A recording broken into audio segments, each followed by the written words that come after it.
नमस्कार, आप देख रहे देवभूमि समाचार में आपके साथ प्रियंका मलिक हाजिर। उत्तराखंड की तमाम छोटी बड़ी खबरें लेकर खबरों का रुख करेंगे, लेकिन सबसे पहले एक नजर डाल लेते हैं इस वक्त की हेडलाइंस पर।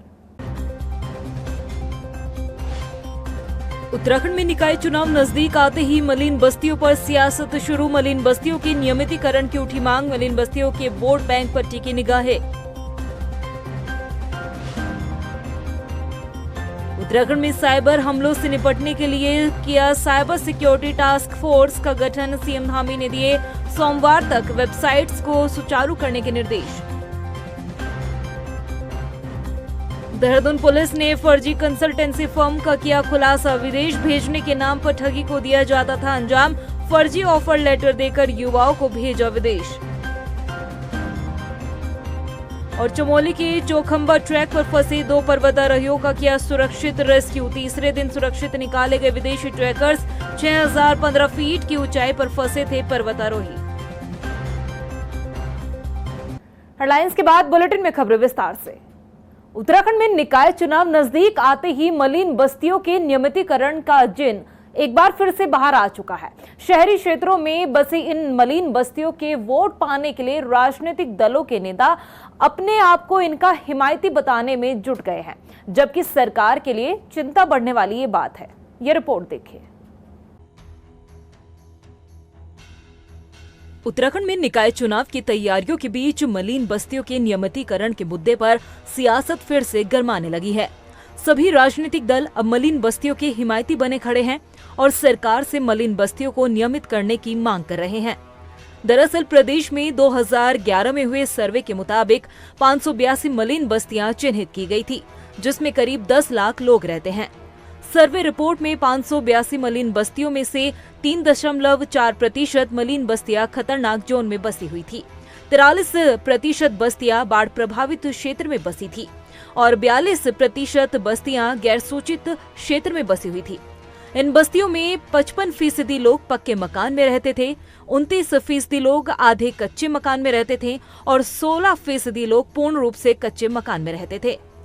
मलिन बस्तियों पर खतरा हमेशा से ही मंडराता रहा है, लेकिन साल 2018 में राज्य सरकार एक अध्यादेश लेकर आई, जिसका नतीजा ये रहा कि 3 साल के लिए मलिन बस्तियों से खतरा टल गया। साल 2021 में सरकार ने इस अध्यादेश की समय सीमा को फिर से बढ़ाया, जो कि अब अक्टूबर में खत्म होने वाली है। ऐसे में एक बार फिर से मलिन बस्तियों पर उजड़ने की तलवार लटकती दिखाई दे रही है।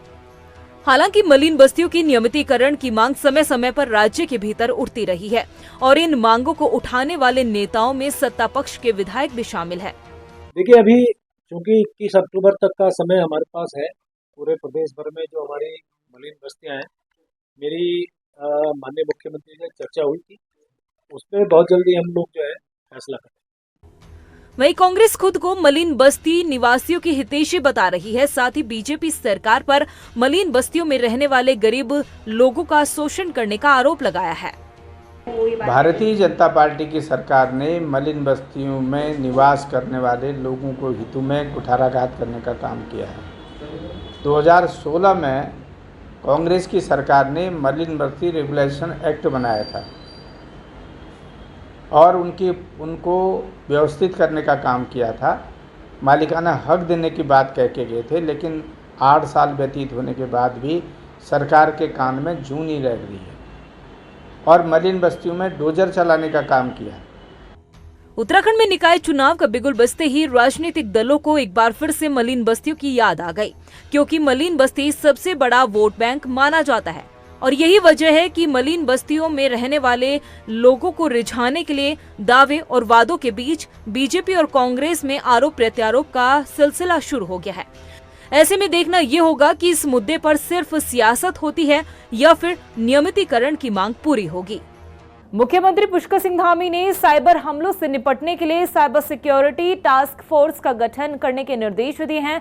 सीएम धामी ने कहा कि जल्द से जल्द स्टेट डाटा सेंटर में आई कमी को दूर कर 4 दिन से बंद पड़ी वेबसाइट्स को सोमवार तक सुचारू किया जाए।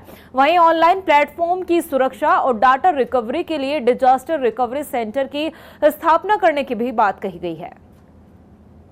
नहीं, जल्दी से जल्दी हम उसको रीस्टोर करने के लिए हमने कहा है कि जल्दी से जल्दी रीस्टोर करें, जिससे कि सभी कामकाज सामान्य रूप से प्रारंभ हो। और काफ़ी सफलता उस पर प्राप्त हो गई है और जल्दी हमने काफ़ी सारी मीटिंग की है, उसमें समीक्षा भी की है कि भविष्य में इस प्रकार की घटनाएं न हो, उसके लिए बैकअप रखा जाए, अन्य प्लान भी तैयार किए जाएँ। वहीं देहरादून के विद्या भारती स्कूल में मेधावी छात्र छात्राओं के सम्मान समारोह का कार्यक्रम आयोजित किया गया, जिसमें सीएम पुष्कर सिंह धामी, शिक्षा मंत्री डॉक्टर धन सिंह रावत ने शिरकत की। इस कार्यक्रम में कुमाऊं और गढ़वाल के हाई स्कूल और इंटरमीडिएट के मेधावी छात्र छात्राओं को सम्मानित किया गया। सीएम पुष्कर सिंह धामी ने छात्र छात्राओं से कहा कि सफलता का कोई विकल्प नहीं होता, हमेशा मेहनत के साथ पढ़ाई करनी चाहिए। हमारे सभी उदयमान छात्र छात्राएं जिन्होंने हाई स्कूल और इंटर की परीक्षाओं में उच्च वरीयता में उच्च स्थान प्राप्त किया है, उन सभी को यहाँ पर सम्मानित किया गया है। और निश्चित रूप से ये इन सभी के लिए जहाँ प्रोत्साहन है, आगे के लिए इनके लिए एक प्रेरणा भी है कि आने वाले समय में सभी परीक्षाएं जो भी इन्होंने जीवन में देनी है, उन सभी में ये उच्च स्थान प्राप्त करें। वहीं मुख्य सचिव राधा रतूड़ी ने रुद्रपुर में वेंडिंग जोन निर्माण और लेगेसी वेस्ट निस्तारण कार्य का स्थलीय निरीक्षण किया। उन्होंने दोनों कार्यों को ऐतिहासिक बताते हुए कहा कि राज्य के अन्य शहरों में भी कूड़े निस्तारण के लिए ऐसे ही प्रयास किए जाएंगे। मुख्य सचिव राधा रतूड़ी ने जल्द से जल्द निर्माण कार्यों को पूरा करने के निर्देश दिए। सारे मुद्दों पे बात हुई है। उधम सिंह नगर ज़िले में यहाँ के जिलाधिकारी और कमिश्नर कुमाऊं ये लोग भी उपस्थित हैं। यहाँ के वरिष्ठ पुलिस अधीक्षक, पूरी टीम यहाँ पे अच्छा काम कर रही है। इसमें विशेष रूप से 2 काम बहुत अच्छे हुए हैं यहाँ पे। एक जो लेगेसी वेस्ट का निस्तारण हुआ है, कूड़े का जो ढेर था वो पूरा वहाँ पे मैदान बना दिया, पार्क बनाने का प्रयास हुआ। और ये एक बहुत अच्छा काम है जिसको हम लोग पूरे प्रदेश में हर शहरी क्षेत्र में रेप्लिकेट कर सकते हैं।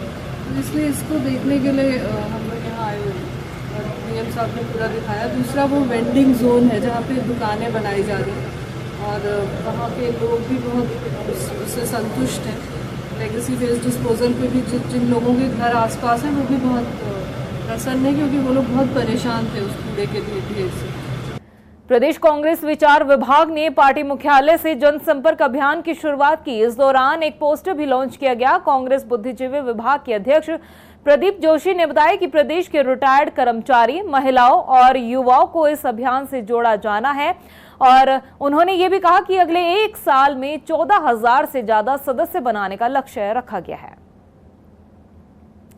आज हमने काफ़ी समय से जो हमारी इंटेलेक्चुअल सेल की बुद्धिजीवी प्रकोष्ठ की आउटरीच कैंपेन चल रही थी, उसे फॉर्मली लॉन्च किया है। हालांकि इनफॉर्मली तो बहुत सालों से कर रहे थे, लेकिन ऊपर से राहुल गांधी जी, राष्ट्रीय कांग्रेस विचार विभाग, प्रदेश कांग्रेस कमेटी की सहमति के बाद उत्तराखंड प्रदेश कांग्रेस कमेटी के विचार विभाग ने आज आउटरीच कैंपेन लॉन्च की है, जनसंपर्क अभियान लॉन्च किया है, जिसमें हम समाज के विभिन्न वर्गों से, स्पेशली प्रोफेशनल से, रिटायर्ड कर्मचारियों से, शिक्षकों से, युवाओं से ये अपील करेंगे। हमने पैम्पलेट भी छापा, अपने मुद्दे रखे हैं, उनके बीच में जाकर कांग्रेस पार्टी के साथ जुड़कर वो तमाम लोकतंत्र को जो कमज़ोर करने की साजिशें उन्हें नाकाम करेंगे। आने वाले समय में उत्तराखंड में जो हमने अपने मुद्दे रखे हैं उन मुद्दों से जुड़ेंगे। चमोली के चौखंबा ट्रैक पर फंसे दोनों पर्वतारोहियों को तीसरे दिन सुरक्षित निकाल लिया गया है। वायुसेना और एनडीआरएफ के साथ संयुक्त रूप से ये सर्च अभियान चलाया गया और रविवार की सुबह दोनों पर्वतारोहियों को सुरक्षित निकाला गया। आपको बता दें कि 11 सितंबर से 6,995 फीट की ऊंचाई पर स्थित चौखंबा ट्रैक के लिए 2 विदेशी महिला ट्रैकर्स ने चढ़ाई शुरू की थी, लेकिन 3 अक्टूबर को चढ़ाई के दौरान ट्रैकर्स का सामान खाई में गिर गया था, जिसके बाद पेजर की मदद से ट्रैकर्स ने अपनी एम्बेसी में संपर्क किया था। वहीं देहरादून पुलिस ने फर्जी कंसल्टेंसी फर्म का खुलासा किया है। विदेश भेजने के नाम पर ठगी करने वाली कंसल्टेंसी फर्म के संचालक और उसके सहयोगियों के खिलाफ मुकदमा दर्ज किया गया। दरअसल कुछ समय पहले सोशल मीडिया पर वायरल वीडियो में आर्मेनिया में फंसे उत्तराखंड के 2 युवाओं ने सरकार से उन्हें वापस बुलाने की गुहार लगाई थी। पुलिस की कार्रवाई में पता चला कि कंसल्टेंसी फर्म द्वारा फर्जी ऑफर लेटर देकर इन युवकों को विदेश भेजा गया था। फर्म पर छापेमारी के दौरान पुलिस ने मौके से laptop, mobile phone, marksheet, job offer letter, passport समेत कई अन्य दस्तावेज बरामद किए। वहीं टिहरी के भिलंगना ब्लॉक स्थित प्रसिद्ध सिद्धपीठ राजराजेश्वरी मंदिर में जिला पंचायत और जिला योजना समिति द्वारा किए गए 50 लाख रुपए से अधिक के विकास कार्य का लोकार्पण किया। जिला पंचायत अध्यक्ष सोना सजवान ने कहा कि राजराजेश्वरी 300 से अधिक गांव की आराध्य देवी है। मां देवी के आशीर्वाद से क्षेत्र में करवाए गए विकास कार्य मील के पत्थर साबित होंगे। दर्शन करने के लिए आई थी और यहाँ पर मैं जिला पंचायत के द्वारा और जिला योजना के द्वारा बहुत सारे काम किए गए हैं। जैसे आप जहाँ पे आज इस समय हमारी बाइट ले रहे हैं, तो ये व्यू पॉइंट बना हुआ है, ये जिला पंचायत के माध्यम से बना है। नीचे आप जो रास्ता देख रहे होंगे, जो ये टाइल्स लगी हुई है, जो रेलिंग लगी हुई है, ये जिला पंचायत के माध्यम से बना हुआ है। और माँ राजराजेश्वरी के प्रांगण में जो आपने भव्य और सुंदर एक शौचालय देखा होगा, वो शौचालय भी जिला पंचायत के और जिला योजना से बना हुआ है। मैं जिला योजना से और जिला पंचायत से यहाँ पे कम से कम 50 लाख का काम करा चुकी हूँ। मैं आपके चैनल का बहुत बहुत धन्यवाद देना चाहती हूँ, जिन्होंने ये राजराजेश्वरी मंदिर में जो जिला पंचायत के जो काम दिखाए और जो हमारे विकास के कार्य किए गए उनको दिखाने का आपने जो प्रयास किया, और साथ में मैं माता से यही प्रार्थना करती हूँ। वहीं अल्मोड़ा में उत्तराखंड पेयजल अनुश्रवण समिति के उपाध्यक्ष दिनेश आर्य ने जल जीवन मिशन के तहत चल रही योजनाओं की समीक्षा बैठक की, जिसमें उन्होंने अधिकारियों को नवंबर तक जनपद के सभी विकास खंडों में चल रहे निर्माण कार्यों को पूरा करने के निर्देश दिए। आज अल्मोड़ा जनपद आना हुआ है। जनपद के सभी पेयजल के से जुड़े हुए अधिकारी, चाहे जल संस्थान हो, जल निगम हो, उन सबको बुलाकर उनके विभागीय कार्यों की आज समीक्षा बैठक यहाँ मैंने रखी है। उसमें जल जीवन मिशन में पिछले अनेक कारणों से, कहीं मौसमी कारण है, कहीं फॉरेस्ट की दिक्कतों के कारण जो जल जीवन मिशन का काम थोड़ा डिले हुआ है, उसकी समीक्षा की आज बैठक ये रखी है और सब अधिकारियों से बातचीत चल रही है। और नवंबर तक अभी अधिकारियों से बात हुई है कि जो जल जीवन मिशन के अभी तक के रुके हुए कार्य हैं या जो पूर्ण नहीं हो पाए हैं, वो नवंबर माह तक वो कंप्लीट कर लिए जाएंगे। इस तरह के अधिकारियों को निर्देश दिए हैं कि दिनेशपुर नगर पंचायत में परगना मजिस्ट्रेट आशिमा गोयल ने कर्मचारियों के साथ बैठक की। इस दौरान PM Awas Yojana, house tax समेत कई कामों को बेहतर ढंग से पूरा करने के निर्देश दिए गए हैं। इसके अलावा नगर पंचायत के संसाधनों को बढ़ाने और परिसर के सौंदर्यीकरण के आदेश भी दिए गए। आज यहाँ पे नगर पंचायत दिनेशपुर का औचक निरीक्षण किया गया। इसमें ये जानने की कोशिश की गई कि यहाँ की कार्यवाही किस प्रकार चलती है और यहाँ के भवन की, यहाँ के अधिष्ठान की क्या सिचुएशन है। तो इसमें कुछ कमियां भी पाई गई, जो कि मैंने जो भी नोडल ऑफिसर हैं उनको बता दिया है। जैसे कि बाहर से बिल्डिंग अच्छी लगनी चाहिए। जब कोई भी व्यक्ति यहाँ पर अपनी परेशानी लेकर आता है तो उसको एक ये फीलिंग आए कि मेरा काम यहाँ से हो जाएगा।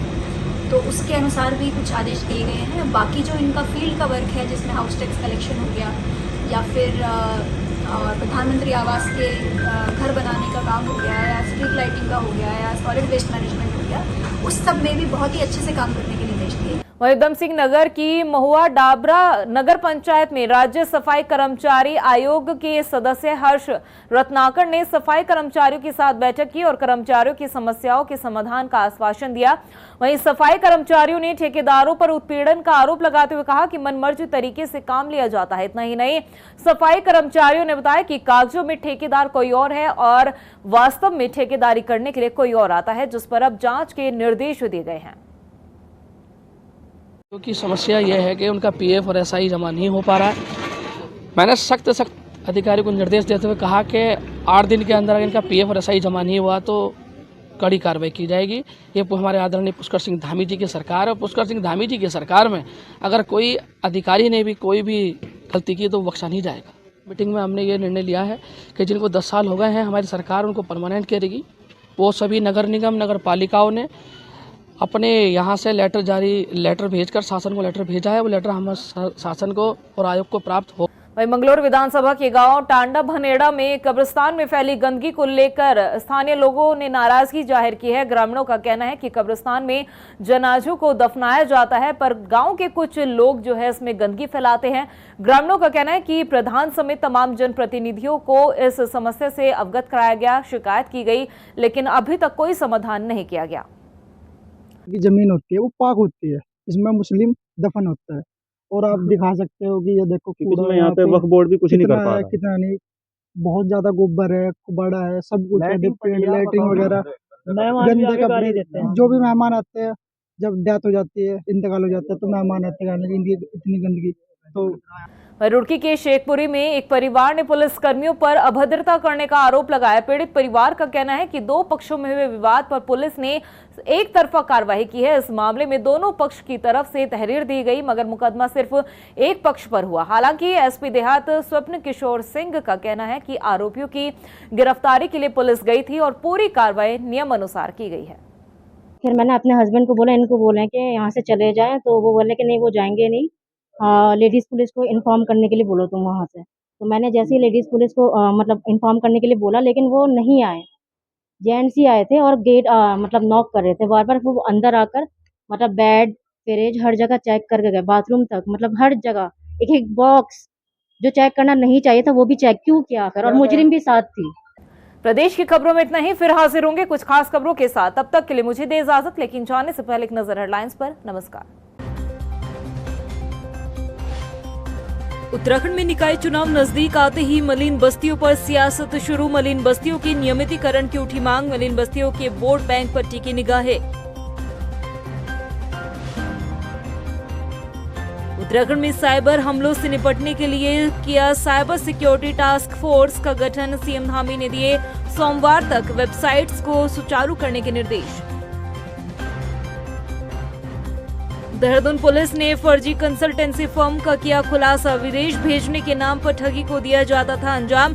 फर्जी ऑफर लेटर देकर युवाओं को भेजा विदेश।